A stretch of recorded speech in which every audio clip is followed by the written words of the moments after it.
Hello guys, I finally found time to record another video with the progress that I've made on learning about transformers. As the title says, that is a hot topic. It has been in the last couple of years when ChatGPT appeared up as a chatbot application, as well as many other AI kind of startups and companies and products you've seen all over the place. And it kind of all sort of boils down to the underlying machine learning architecture called transformers that has been available since 2018 when this popular paper came up called Attention is All You Need. We're not going to get into the history, neither scientific details. The purpose of this video is just to share some progress that I've made in regards to learning about it, but even more so that I've been able to actually apply my knowledge already on a practical task for grammar correction, rewriting, and all that, to the degree that I've fine-tuned and trained the models, various models, and compared performances across them to identify which one is better suited for this particular one.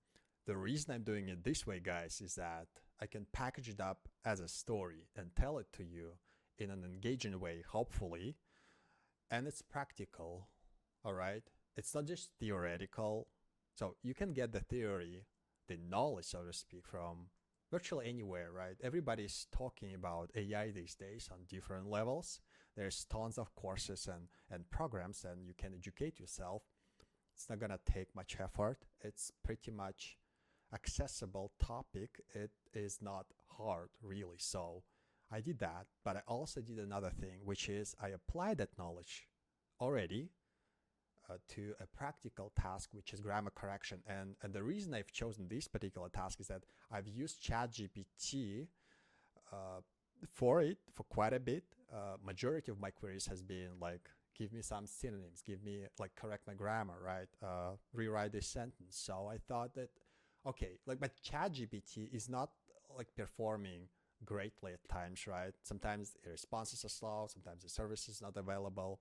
And sometimes you just like care about other things that, for instance, like data, right? You don't want to like share some sensitive data to third-party organizations. So you want to kind of control the engine yourself. So, and it's really like engineering is, is at the core for me. So I've been doing engineering for quite a while, and I thought like machine learning, though seemingly complicated, it seems to be complicated, right?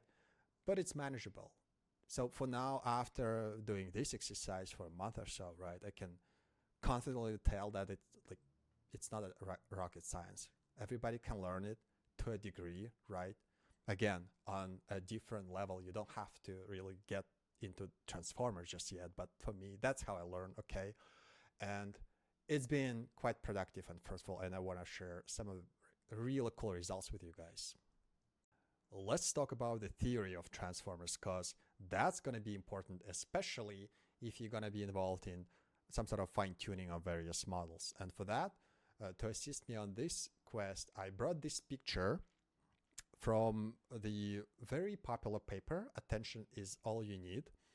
As you remember, it was released in 2018. It started it all, and it has been updated ever since with the latest release in August 2023.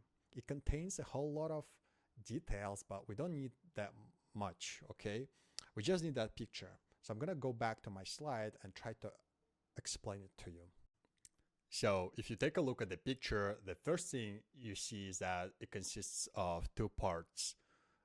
There's encoder on the left side of it and decoder on the right side of it. Let's talk about the encoder first. As any system, right, one has inputs and outputs. It's easier to think about it this way. So we're feeding something on the input and we're getting something on the output.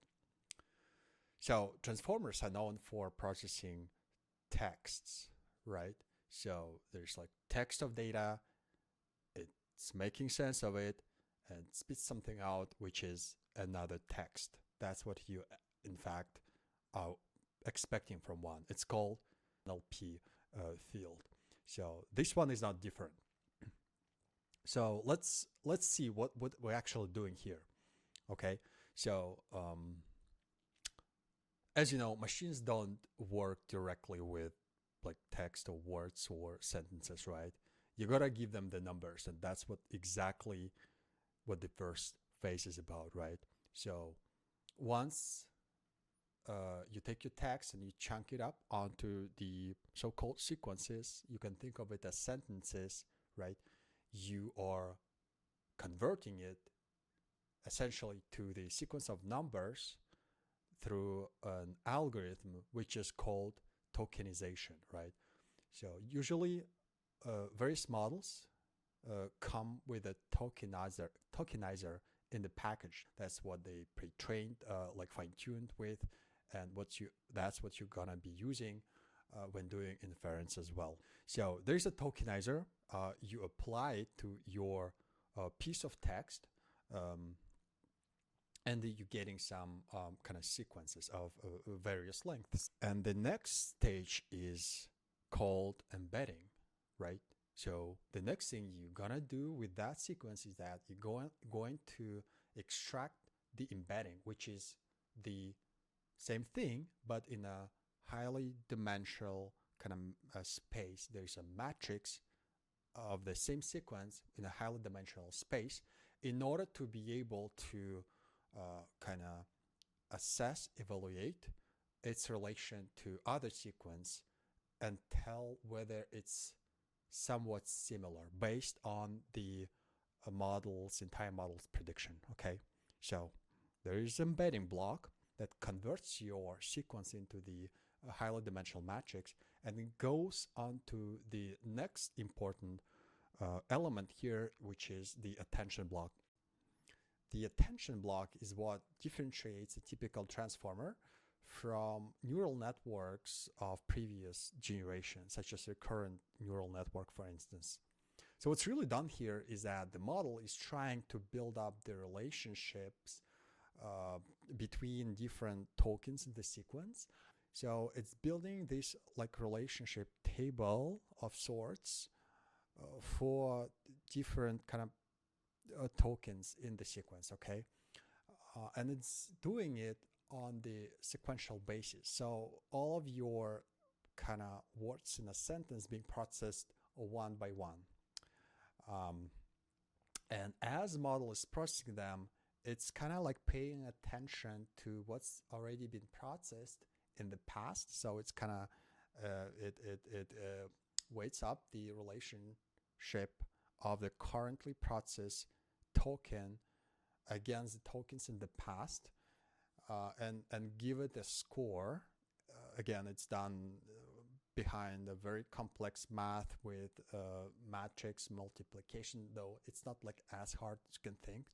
As doing it, it's improving like the scoring as more data gets passed through the model, okay?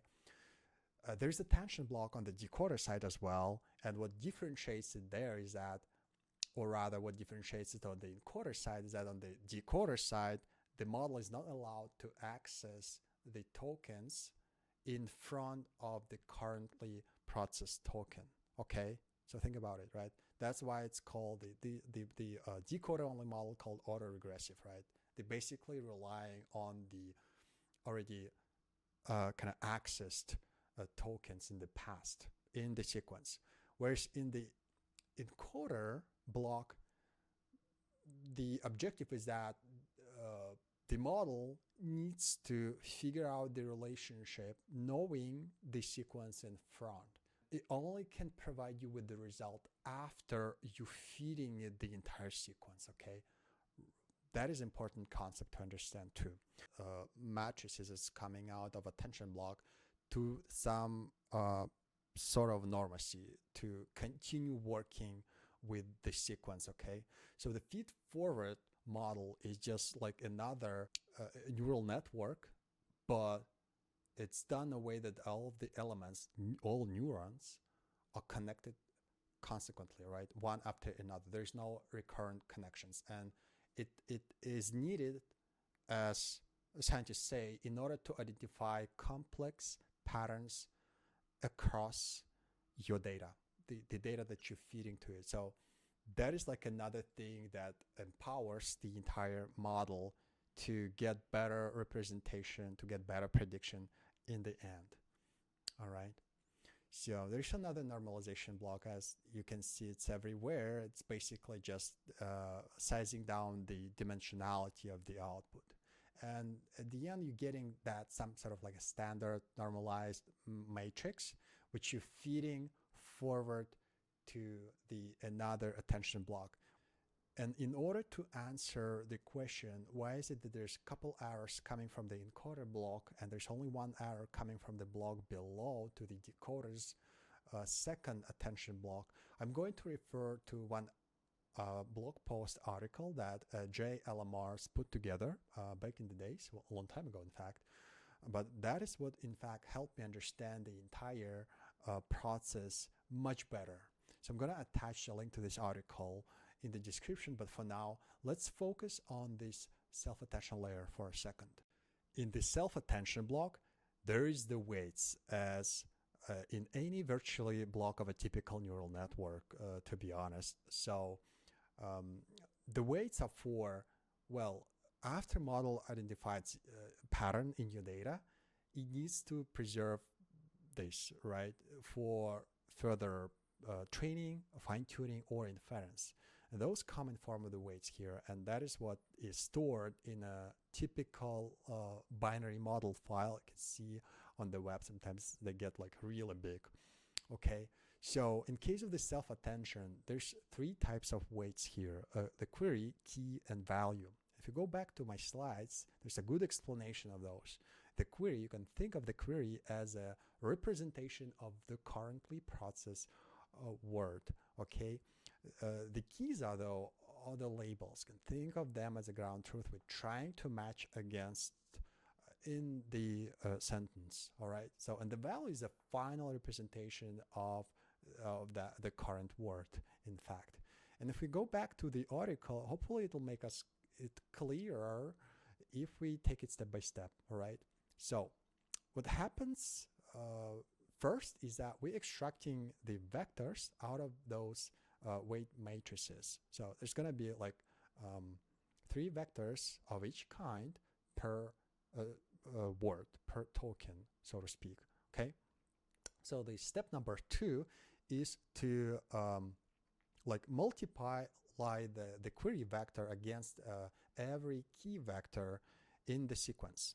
Okay, so we're doing such multiplication, so we're getting this some sort of a score as a result, all right? And the next thing we do is that we're gonna be multiplying value vectors by the scores, and as you know, since we did that against every token in the sequence, so we're getting like that number of those. So the next step is kind of sum them up all together, connect basically to each other into a longer vector. That's going to be the output vector Z on this picture, and that is what's going to come out of this block to the next feed-forward network after the normalization layer, of course. If we go back to my slide, hopefully now we are empowered with enough knowledge to answer this question we had before. So in the second attention block, what we are receiving is this like a vector portion of the output from the first attention block on the decoder side, and we are receiving the key and query portion of the output from the encoder side. It turns out it's possible to do through this additional connection and normalization structured in a certain way. Okay, so that is to be able to kind of match the decoder and couple the decoder with the encoder to match against the kind of predicted encoded sequences in a way. After this gets done, we are feeding the result forward to the feed-forward network, similar to what we had on the encoder side in the end. Same thing here. There's normalization layer afterwards. and then we are processing it through the linear layer, and this softmax function here, what it does is that, so like after the linear layer, basically this is just to kind of convert your matrices into the linear representation of your sequences, so that there's like a sequence of numbers. Those are called logits, though. Those are not exactly yet the token numbers, so to speak. Okay, so the logits are the just the probabilities of the tokens, basically, and you are applying the softmax function against those to retrieve the actual token numbers, the predicted token numbers, and that's what you're going to pass through the tokenizer again to retrieve the actual text, the predicted text that the model has predicted. The last thing I want to mention about this slide is that you really want to differentiate between different subtypes of transformers, especially when it comes to tuning. Again, it'll be very different from how you structure code in order to achieve some meaningful results. Okay, so the first one is encoder-only, and that one consists of just this left encoder part. This is like a reference architecture for the encoder-decoder models, like a general reference architecture. The bird has something on top here, but usually what you have, especially for the downstream task, is that you're attaching a model head in a way, right? So encoders, for instance, are good for classification type of problems. For instance, if you you can train and fine-tune the particular model for the to tell whether a particular sentence is positive or negative. So you can kind of feed a whole bunch of examples with labels whether a particular sentence is negative or positive. Model will learn that. It'll learn based on the all of it. It'll make sense of connections and the relations between different parts of the sentence, and will tell with certain probability whether the sentence, provided it's similar to other sentences been trained on, whether a new one is positive or negative. That is a typical classification task, and that's what encoder-only models are good for. The next one I want to talk about is this encoder-decoder type. That is what makes use of the both parts of the design. Okay, so at some point in the history, scientists thought that if we use this whole thing, it actually is going to enable us more complicated pre-training objectives. And one of them, I believe it's a case for a T5 model, is to mask out spans of tokens, right? Not just like a single word in a sequence, it's just like spans of those, kind of randomly, if you will, and make the model predict them. But it also kind of, at the same time, they could make it so they could challenge the model to identify the next sequence in the kind of series of sequences fed to the model in the first place, right? So this is like a complicated case, but the encoder-decoder models actually allow that. And as such, I believe that back in the days, these models, encoder-decoder models, actually showed state-of-the-art results. Still to this day, as I'm going to show it to you, T5 in part is like a very efficient model when it comes to certain tasks, and I'll show you the number and stats and explain to you my analysis, okay? Lastly, which is very important, is these decoder-only models, which are making use of only this decoder block here on the scheme.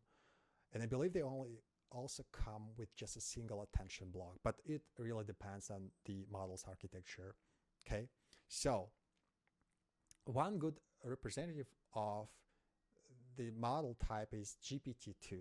Okay, that was a predecessor of the GPT-3, which empowered ChatGPT application when it was released and became popular 2 years ago. Okay, so now why is it important is because like virtually any large language model as you know of today, whether it's Claude or GPT or really whatever, right? They are all decoder-only models, and decoder-only models, as I understand it, is that they are much easier to train, to scale out, and they yield better results on various benchmarks. And that's what motivated people to start building various architectures around them based on the decoder-only kind of architecture. That is a fundamental knowledge that everybody should know who's in this space. Okay, let's get on the path towards something I've been willing to share with you guys, and that is my small research project around applying those transformer models, various ones, fine-tuned versions as well, for an objective of English grammar correction. That is a typical NLP task, been there for ages, and transformers models really excel at that, okay? So as a non-native speaker, what I did in the past, what I used to do is to kind of consult with various resources, whether to use a particular kind of sentence structure, certain like preposition, right? For instance, in this sentence here, right, what we're seeing here is that the preposition that precedes the English grammar, the one that should be used is in instead of at, because this is like a tight connection. There's like established connection between the words proficiency in. And you really learn that by seeing it over and over again and hearing it from people, right? That is exactly what language model does, right? It's just like, it's learn this association, this connection through going through various kind of big text corpuses during its training activity. And another one good example here is just whether an indefinite article should be used or not. I wanted to also mention that like those textbooks really don't say it much. Sometimes it just still as a, again, in this case, the reason you should not use it is because this credibility is like an aggregate noun or something, right? So it should not, the indefinite article should not precede it, right? But sometimes you kind of not quite sure whether that is the case. If you don't understand really the meaning, perhaps sometimes the meaning could be, could have like, the word could have like multiple meanings that at times that come with a definite article and without it. So it really is about like identifying the pattern, and it really is about whether this like word credibility used in certain contexts takes a certain meaning, right? So what I'm trying to say is that people can learn that, but it takes time. Models, and for them to kind of, the best thing to consult with is the models, probably, if you don't have any other form of feedback, because models kind of, they already excel this particular task. So can you, right? So that is why I use this services. This particular screenshot is taken from Grammarly. I'm not trying to advertise them. Is that I think it's just a good product, and it does the job in a good way. I'm not using it anymore. I used it in the past, and it was better than just kind of trying to find an answer in the space of the internet, because sometimes it's kind of hard to find the corresponding text sequence somewhere else, okay?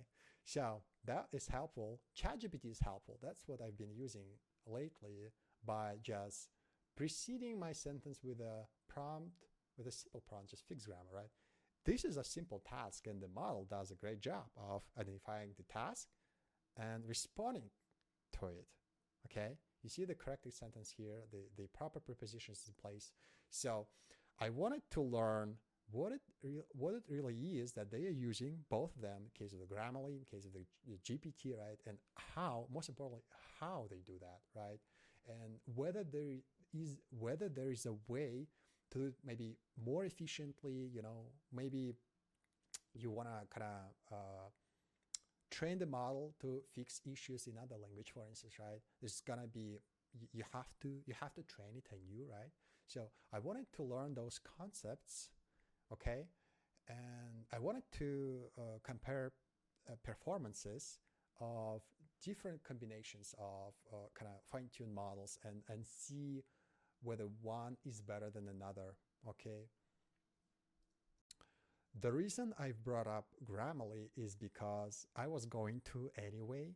So the reason is that the employees of that company are the authors of this very paper we are looking at the moment, which was released, in fact, very recently, October 2023, which is what, like 5-6 months ago or so.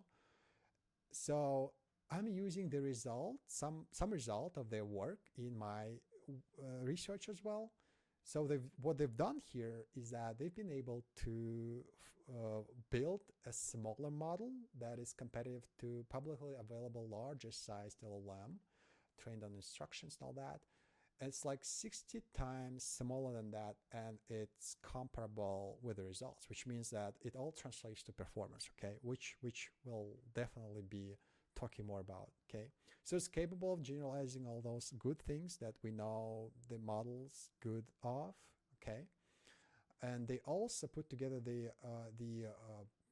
data set that they sourced from various kind of sources of different authors that worked on a similar problem before.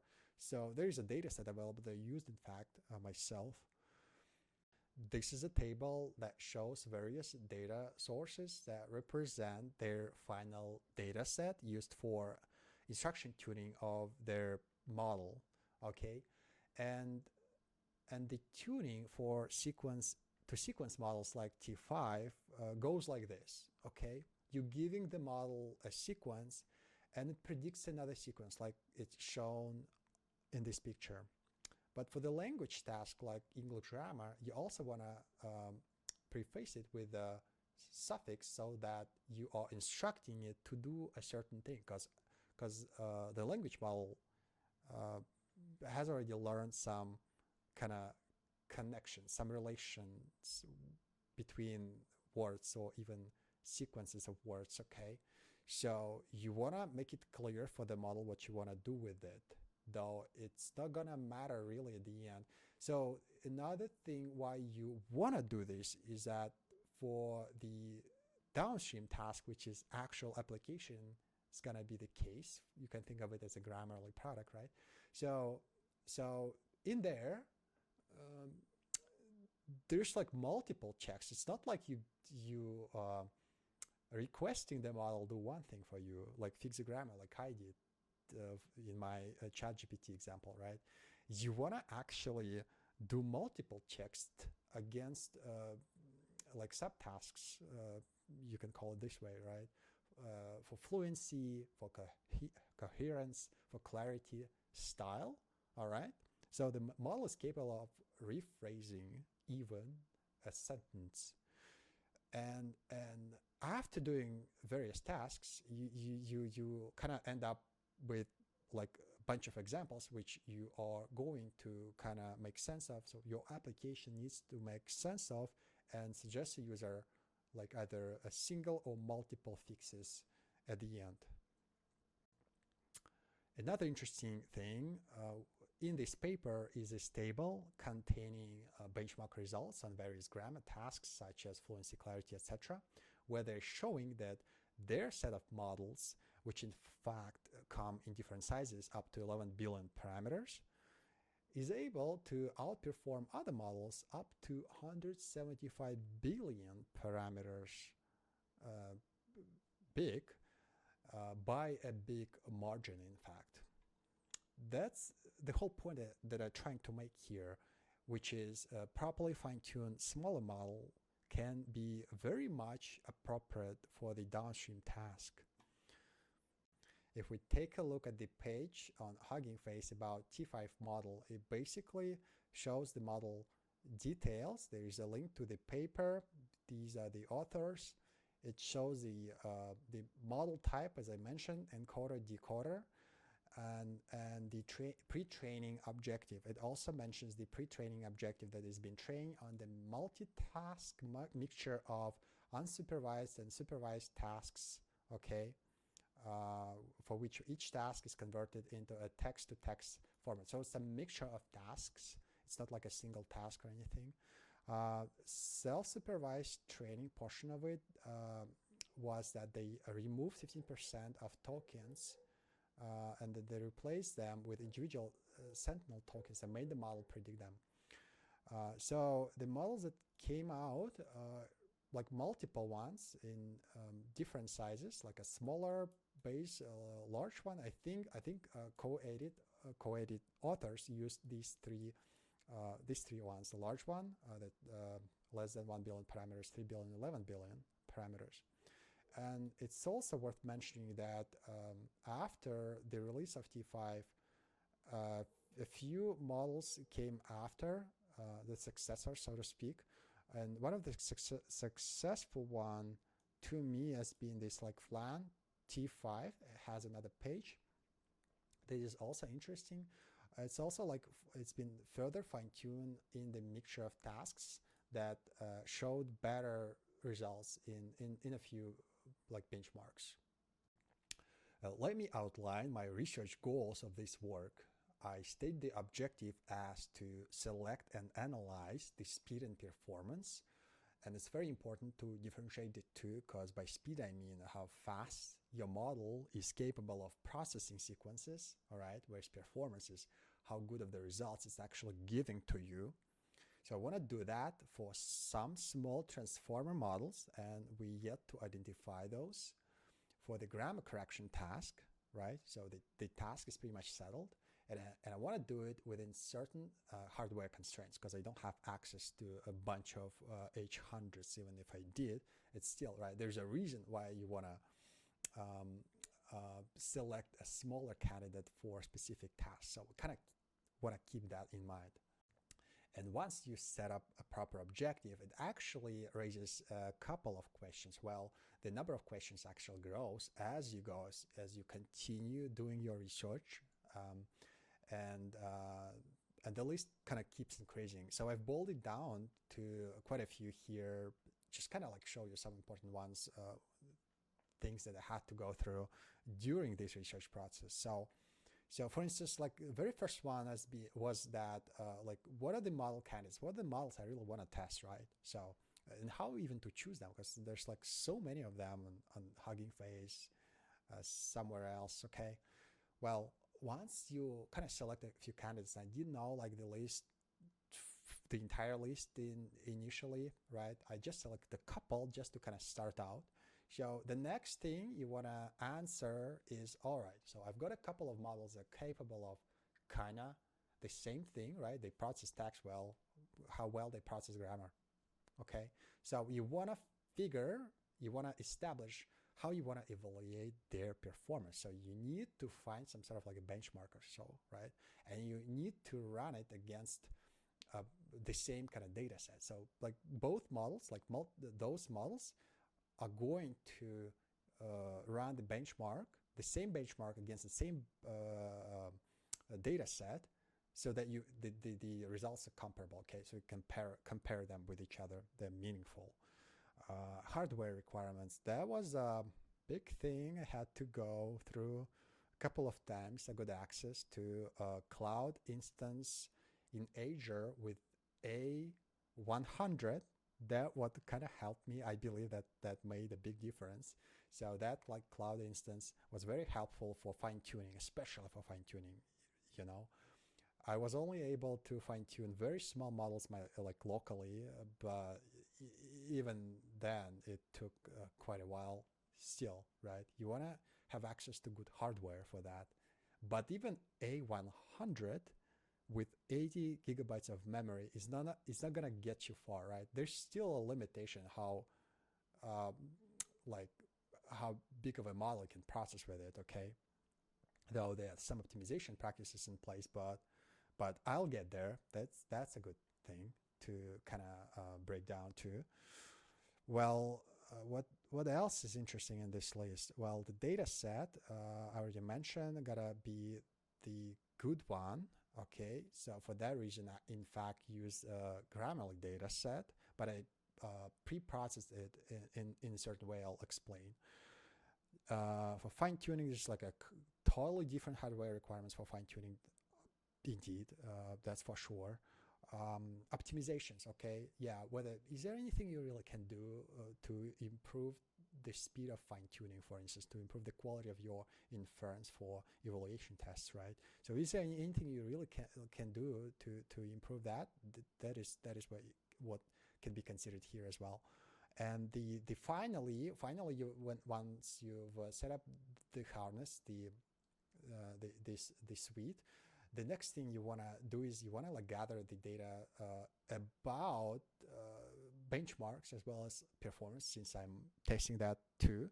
So like, how is it really to gather data, right? Where to store it, like what tools to use, and how to analyze it, how to visualize the data so that it makes sense, right? So those are the questions I have to go through, and I think at the point now, all of them have been cleared out, and I'm ready to present you with the result of my work.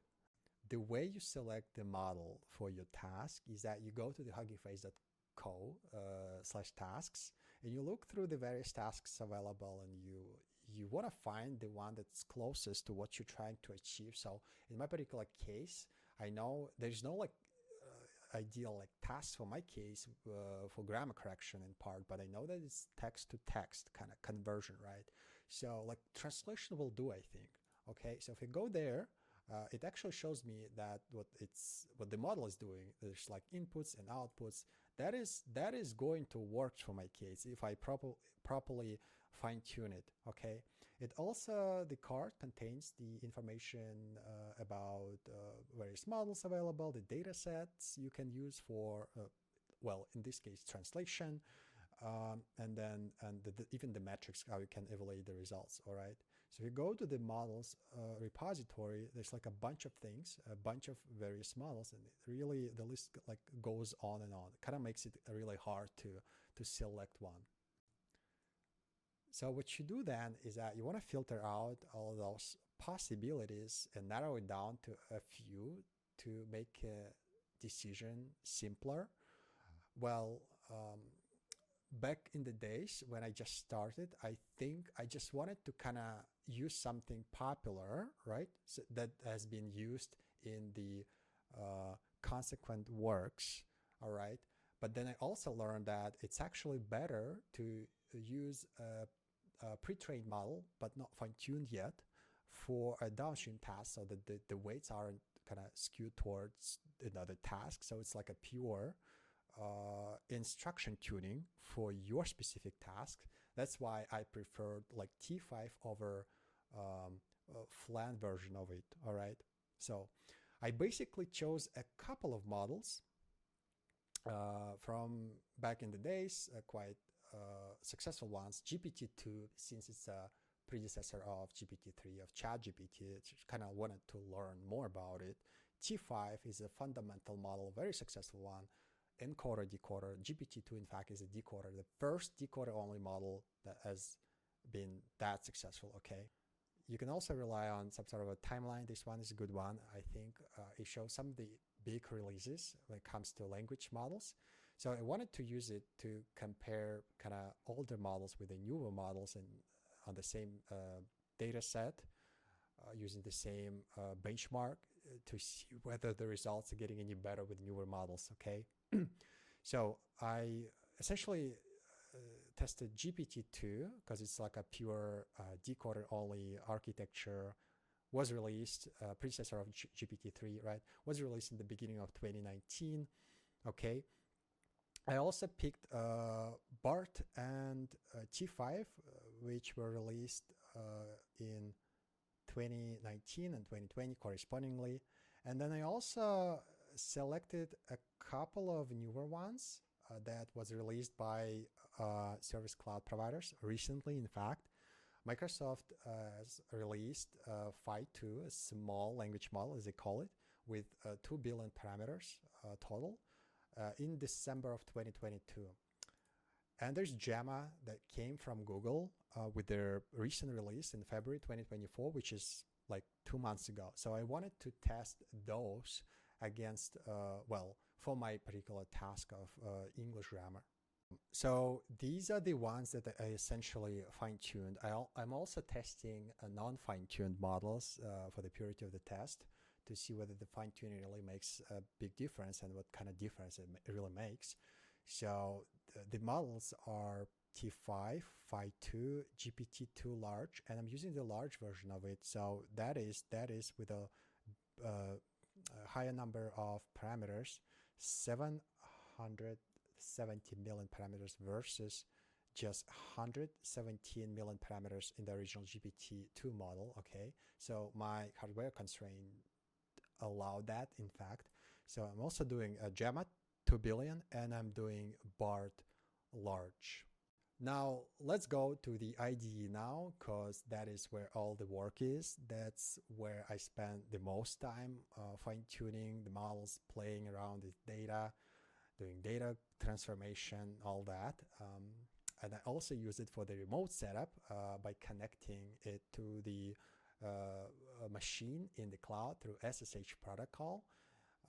This is how you can take the best of two worlds by having the local setup that is quite convenient with all of the shortcuts, hotkeys, the terminal, essentially all of your extensions, plugins that are available at hand. And you're also taking advantage at the same time of the like remote hardware, such as GPU, very expensive GPU that you know can get quite pricey to get one home, right? So that is what I used. I also am using a spot offering, which I got an approval of by justifying my case. I'm gonna make another video about it so it's clear what I mean and how I did that, so that you can repeat for yourself or just tell someone who is of a need of something like that. The very first thing you want to know about language models is how to run a simple inference. And I bet you're not going to find it hard, because virtually any card and Hugging Face is accompanied with that sort of information. So you're going to be very well informed about that. But it really is very simple. Just as you can see here, I'm using this CoEdIT large reference example with 770 billion parameters. So I'm retrieving tokenizer and the model itself using special functions for that though, right? So since it's been trained on T5, so I'm using the T5, and also important to note that it has a prefix of conditional generation, which means that I'm using it for the sequence-to-sequence downstream task, while the task is like another like a parent class that you want to use to attach the model head appropriately. Okay, so I'm printing out some information about my model, in part the number of parameters, how much memory it's going to take approximately, which in this case 3 gigabytes. I have, so my card has 10 gigabytes, which is GTX 380, so it has 10 gigabytes of memory. Okay, and this is how you run the inference basically, if you do it with those abstractions downloaded above, okay, using tokenizer and the model itself. So you're basically transforming your text input into the sequence of tokens. And for me to show you what I mean by that, so it's gonna be the input text. So it's gonna be the sequence of numbers which tokenizer has transformed this string to, okay, and it also converted them to tensors so that my GPU card can work with through the CUDA driver, right? And then I'm generating, I'm processing the sequence, I'm getting the outputs. The outputs also come out in the form of the numbers, the tokens basically, and I'm converting it back using the same tokenizer, using the decode operation, right? Specifying some additional parameters here so that the model doesn't exceed, the tokenizer doesn't kind of exceed the certain threshold, all right? And printing the output, that is what I've got in the end. It's pretty much straightforward, right? Once you know how to do inference, the next thing you want to do is you want to run benchmark. You want to evaluate those models, because running the tests manually is not going to make it, right? It's only so much you can assess about it, because your time is limited, and there's like subjective opinion behind it. So I want to kind of apply some statistical methods. That's what I did. That's what I used this, put together this notebook for. It's called eval, and it's in the model eval folder, and I'm going to share it with you so that you can also reuse it for your experiments, or maybe parts of it if so, okay? So what I'm doing here essentially is the same thing. I'm downloading models first, and there's like a bunch of sections about it, and I'm not doing it all at once because I don't have enough memory for all of them, believe me, but I'm doing it one by one. The good thing to kind of put a script together, actually what I started with, because you can see there's a eval.py script, but then I realized, all right, there's a number of ways and how I configure various pieces of different models differently. So I thought that doing a universal script is just going to be harder. So I stuck to this notebook, and actually it worked out pretty well. I mean, to the degree that I have tested just, well, what is it, like I fine-tuned 5 models and tested 7, 8 of them in total, some of non-fine-tuned ones, and it kind of worked out. That's well, all right. So you downloading the model, you also at times want to configure some parts of it in a unique way. Sometimes you can see I'm like doing some tokenizer setup. I'm adding some additional kind of like enabling some settings on it. Okay, doesn't matter at this point. And then what I do is that, like, after all of these, we're gonna get to the section of a data set. Usually once you download a model, you want to download the data set to work with, right? That is the next thing. And I'm using, as you see here, a Grammarly CoEdIT data set. It's available on the web, and that is what it looks like, right?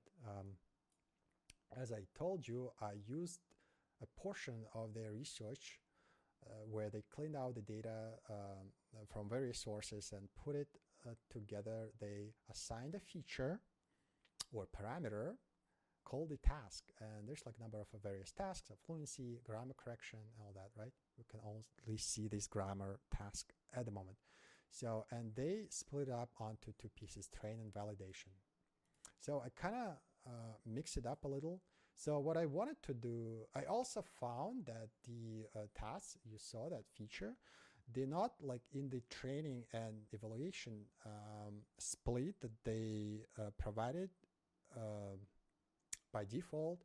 It's not like distributed evenly. So I did that transformation. I basically made it so that the portion of each task is equal in a split by doing numerous transformations here.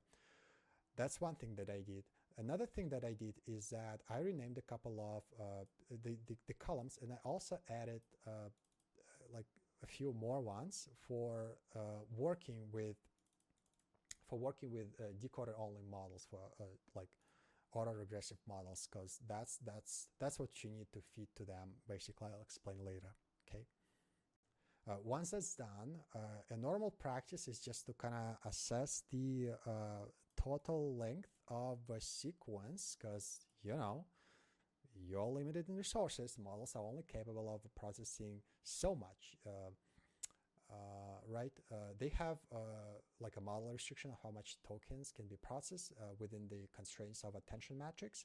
And you also have hardware constraints, so that if you feed longer sequences, it's going to take more memory, right? And at some point, if you haven't done the math properly, you can get an out of memory error in the middle of the training, and it's a waste of time. So better to do the math properly, and then also kind of start the training iteratively, like on the smaller batch first, and then kind of increase over time until you're confident that it's going to fit.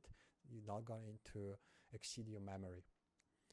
You can also run a couple of inference tests to make sure that the model is producing something meaningful and not the garbage. Sometimes it happens when you do something improperly, when, for instance, you configure tokenizer in a wrong way. All right. So you do that and you see that the result is something meaningful and takes a reasonable amount of time to complete the sequence. It's also important too. And then once you establish that, you kind of like all set for a longer test. Like I also said previously, the inference procedure varies from architecture to architecture. In the case of the decoder-only models, what it's producing is the entire sequence, including the part that you prompted it with, so that you have to exclude it from the outputs before processing them, the token sequence by the tokenizer to get the text, to kind of like release the tokenizer from that unneeded work. The next thing I do is that I'm printing out some information about the model parameters. I'm printing out utilization. I'm preparing utilization function. That is what I'm going to be using during the evaluation test regularly, and that is what I'm collecting for my final analysis to kind of compare the models with each other.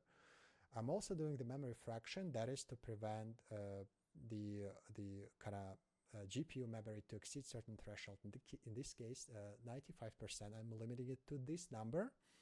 And if it goes above this number, it is going to produce a OOM error and will error out. And the reason I'm imposing this restriction explicitly is because I am running it on this local machine that is equipped with RTX 3080 with 10 gigabytes of memory in total. But I'm also running it on the Windows platform, and that is known for providing this additional memory called shared GPU memory out of your RAM that is on CPU. So when things get there, it becomes like very, very slow. You really don't want to do that. You don't want to, like, believe me, it gets so slow that I'd rather error out with an error, with an actual error, and optimize my like a training loop or inference procedure so that I'm not exceeding it next time, rather than wait out when it all kind of going to be processed on my RAM. The next portion of the notebook is in fact the evaluation procedure for the entire data set. Now we've got everything prepared, we can do that. So I have a couple of parameters here which I'm controlling depending on the model chosen, the size, the hardware I'm running it on. You see the commented out batch size of 100 is here because I tried running it on the remote hardware with 800 in place. That has 8 times more memory than my card has, and that allowed me to run in bigger batches. I'm also controlling the length, though I know that it's not going to be longer than 350. I found this number, so kind of through experimentations, and I set it in here. No longer needs to be changed. So next I'm doing the processing. There's a process function. It's the actual inference, but it's also inference in batches. So I'm doing so I'm feeding the batch here downstream. I'm doing the tokenizer function for a batch of sequences. I'm also decoding the batch of sequences correspondingly.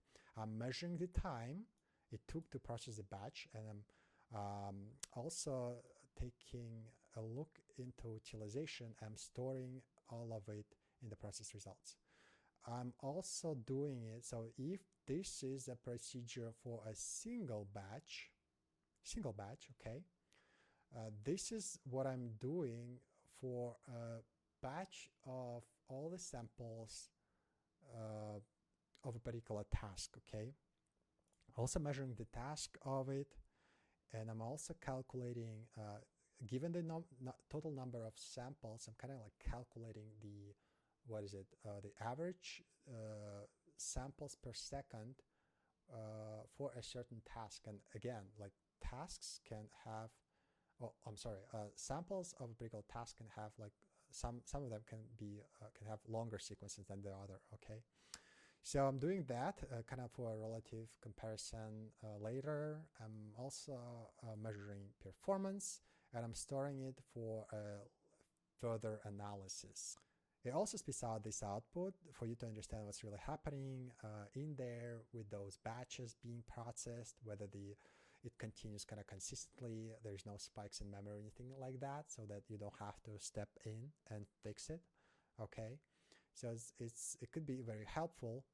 But the last portion of this notebook is just remember that map data structure. So basically it processes that, okay, and it also it restructures some data items in that map structure, and it stores it across a bunch of files in here. It also stores the samples, and that is just the examples of what the model produced, whether it makes sense for a human. Like for instance, this T5 large on the clarity task, it's has those samples with input field that was what was fed to the model, and the process field that was outputted in the model, which you can see is not like quite meaningful output. Okay, so intentionally chose this example because this model was not fine-tuned. Okay, and it produces like not coherent sequence, I would want to say. It also has this reference field so they can compare it with. Okay, but let's take something that was fine-tuned in fact and see whether it is any different. Okay, let's say we're using a BART coherence on the coherence task. Okay, so this last one, for instance, right? So it's I am feeding the model the input to make the text more coherent. Simple sentence: the winter month are harsh. Food is in short supply. And the reference is what we are expecting the model to produce, right? So it's just that it just adds this comma symbol instead of the dot. But the model doesn't look that it did any good, right? It basically produces exactly the same result. So it kind of it wasn't able to produce a better result, and that what we are going to evaluate it against with those like statistical benchmark, which I'm going to tell you about. Which say there's another example which I believe the model did a little bit better than previously, right? Sometimes it just puts in the comma, okay. Sometimes it's just it adds a couple of additional words here, right? So, and again, it's like a coherence language task, but let's see how it does on the grammar. For instance, let's take another model. Let's take Gemma model on the grammar task, okay? So spoiler alert, Gemma is a little bit better than those. So let's take something really like random. All right, so there is an input fixed grammatically, and Gemma model is a decoder only. So we have to pay attention to the prompt and to the request and the process actually, in fact. So that's what we're feeding to the model. Okay, fix it grammatically grammaticality of the sentence. Well, after the phone call, I cleaned my messy room and response. So what it's responding with, it's actually responding the same thing. Oh, it's here. After the phone call, I cleaned my messy room. Okay, so it's actually added this definite article, which I believe I said in like automatically, right? So it fixed the grammar pretty much fine, and it kind of matches the reference sentence as well. So that's what are the samples about. Let's look at the results folder now, and it shows up with a couple of files here. There are JSON files I'm storing with some detailed data. There's like a lot of data points, to be honest with you. And I'm also creating these CSV files with less data, but with the most important data points, in fact. These I'm storing for in case, so I don't have to reprocess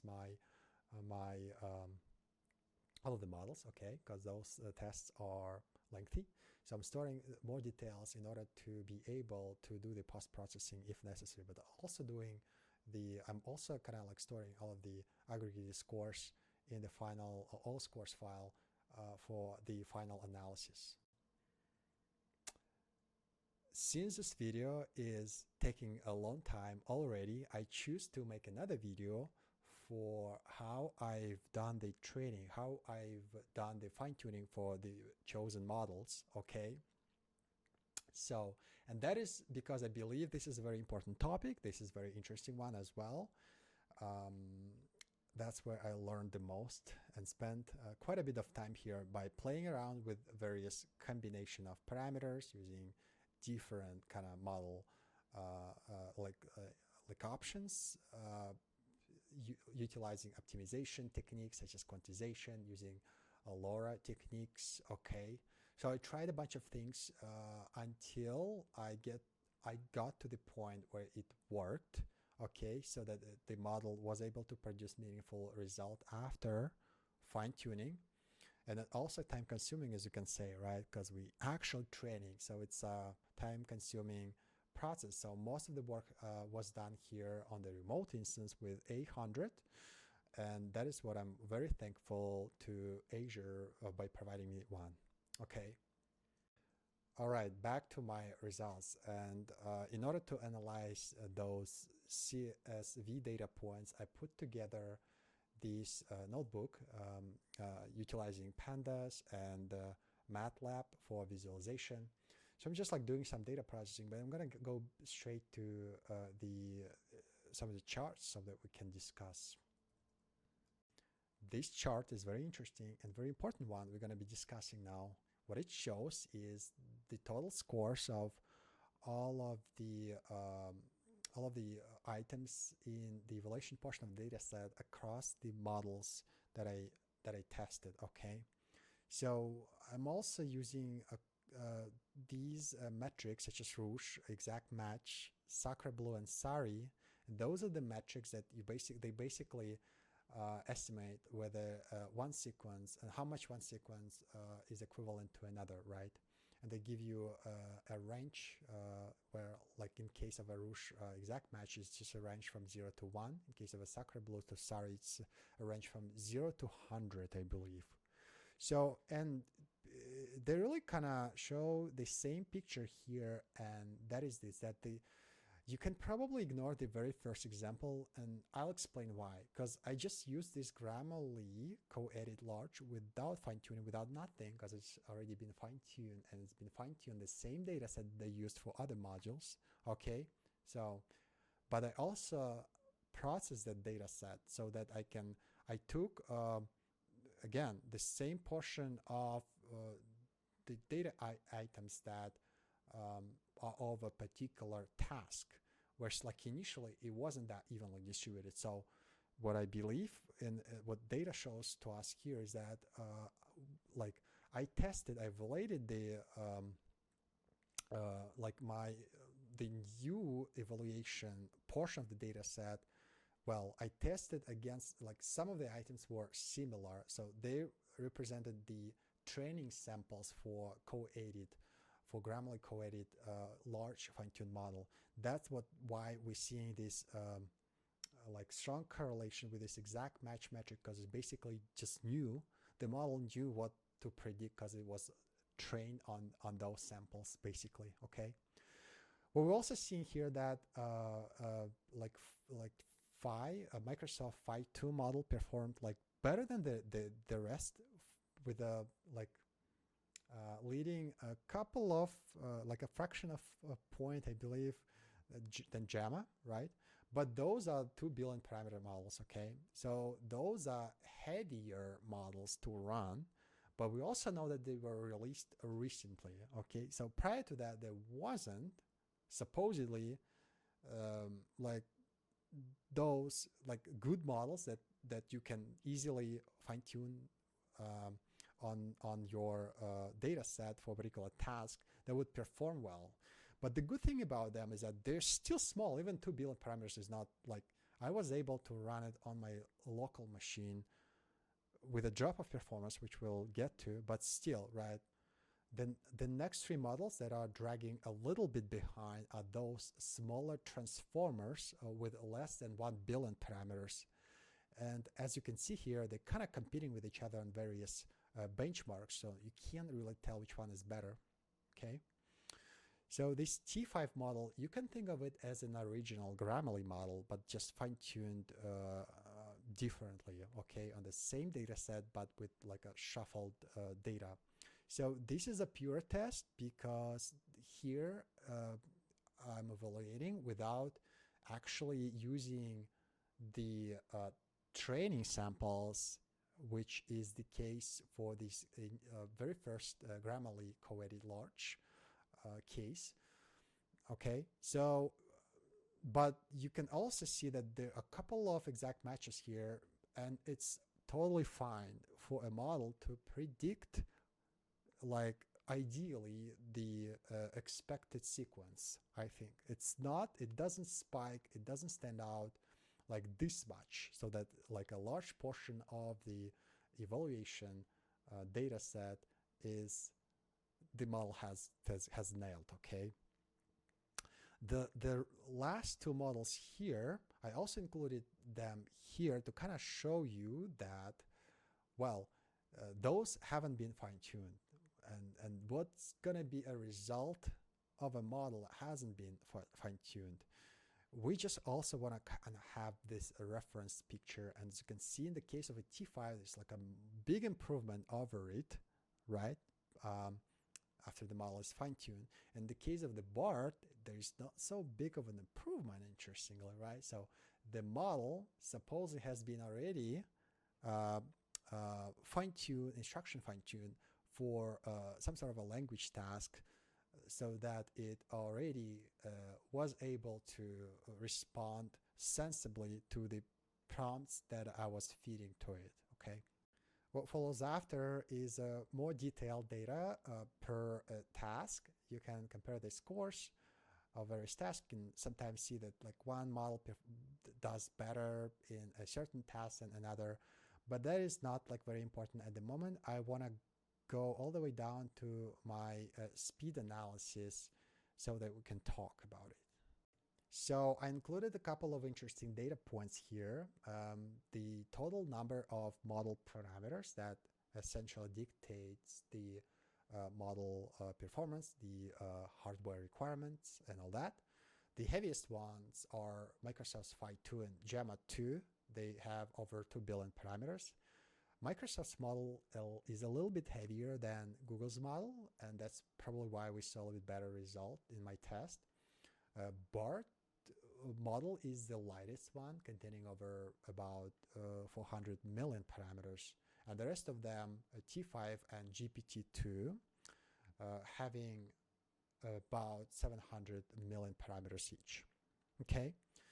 On the actual speed test, which I use is samples per second metric, and by samples I mean a sequence. And again, a sequence could be of a different length in the evaluation data set. Okay, just keep that in mind. So this is an average.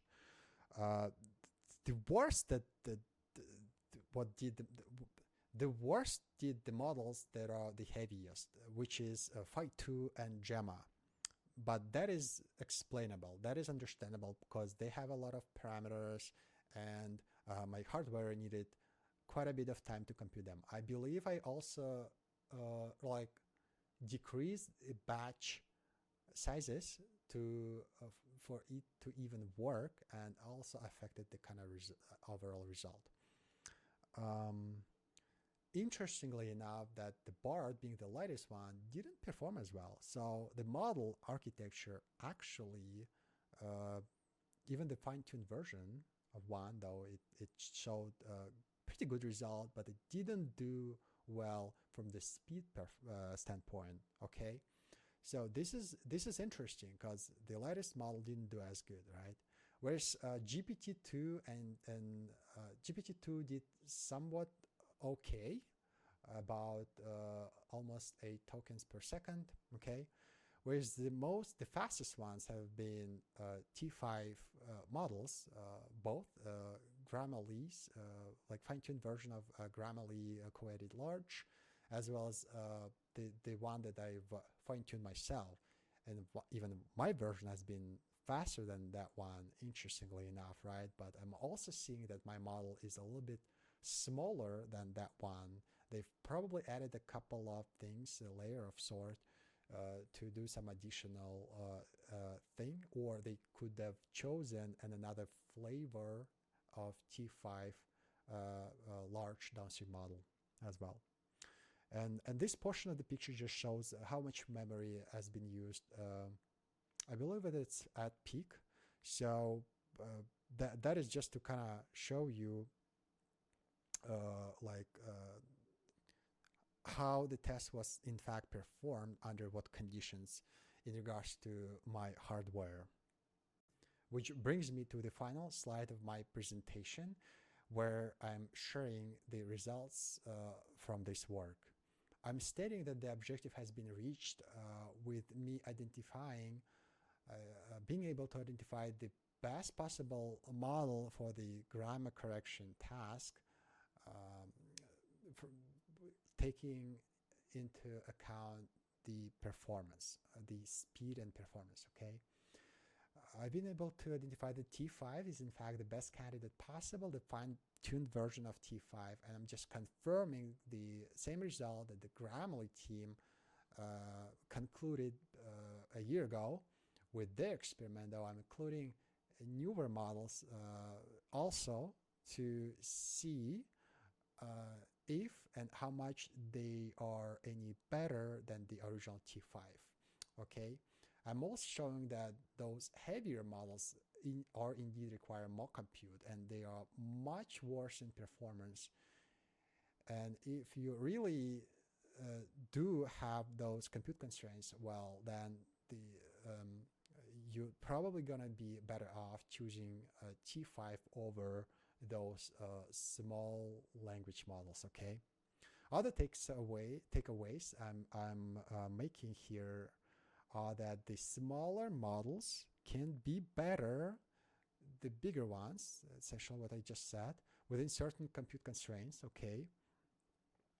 Another thing to mention is that fine-tuning could be difficult. In fact, it was difficult for me because I never did that right before, so I had to learn it by making some mistakes here and there, like consulting with web. Luckily, since it's a hot topic these days, like a lot of people doing it. The community is huge. All of them are doing the same thing. Okay, so I've been able to find the answers, and it requires a lot of compute. And for that, well, find good GPU somewhere in the cloud if you're not able to get one yourself. Well, if you're limited to just a local training, well, get at least either 3090 or 4090 with a whole lot of memory, because you will need that.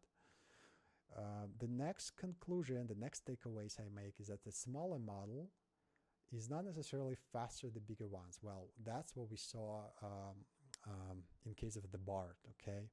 Well, I'm assuming it is the case. In fact, you gotta test everything properly, right? Narrow down your test set, like in terms of like the number of models, the number of combination of parameters you want to test, and just automate that like as much as possible. I think clean data is like super essential. Is like everything that you've got, and that is why I'm saying also that the pre-processing, the data pre-processing is like what is going to take the most of your time probably. If you've figured out the rest of it, in fact, with the newer kind of bigger, more modern models, they're patterns now, right? It's much easier to do the fine tuning if you kind of stick to the pattern. Well, but nobody is going to do the data pre-processing for you. That is on you, and that is a lot of effort. And that's what I signify. That's what I say here, that that is what is going to take some time. Debugging errors is just another kind of field, especially if you're new to it. Well, you're going to be having questions if you are working with a new model. You know, those are not universal, even though the Hugging Face is trying to make it look so. Like underneath, they vary, and they vary on, on the way how they tokenize stuff, on whether they add some whether they insert some beginning of sequence tokens, right? So like the way that the process like lodges the, this is like a multiple things that go into it, which I'm going to cover in my next video about fine-tuning, hopefully, and hopefully to show you some level of complexity that goes to it. If you really want to do it on this level, that's going to be like that. But overall, I'm happy with the results. I think it's been quite a successful experiment. It's like a small, I can think it's, I can even treat it as a small research project, which I can share with the community and with whoever is interested and want to talk about it and even want to judge my results. Feel free if you one of those person. I'm actually pretty much open on the social media. I'm on LinkedIn and Twitter. If you want to stop by and say hi, feel free to do so. And I look forward to bring more exciting stuff to you in the days ahead. And stay safe. See you soon.